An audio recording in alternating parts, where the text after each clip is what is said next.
Now there's the mindset you should have as a trader, right?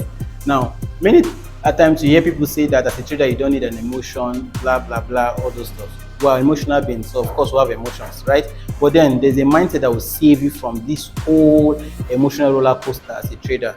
The first is to have a rule-based system, right? So that you are not random on the chart. You are not doing everything and anything, right? So once you have a rule-based system, it helps to calm your nerves. It helps to calm your emotions that comes along with trading. So stick to that rule you've given yourself, or stick to the strategy and the system you are trading. So if I'm waiting for a breaker block, I wait for a breaker block.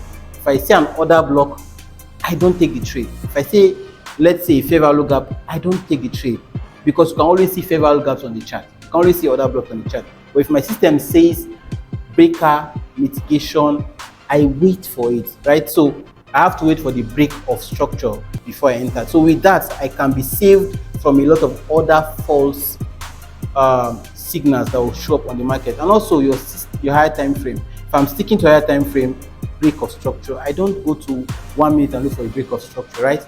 Even if it's the same break of structure, in 1 hour, and we say time frames are fractal, right? What happened on the higher time frame happens on the lower time frame. But because my rule says I trade off of the 1 hour, I stick to the 1 hour.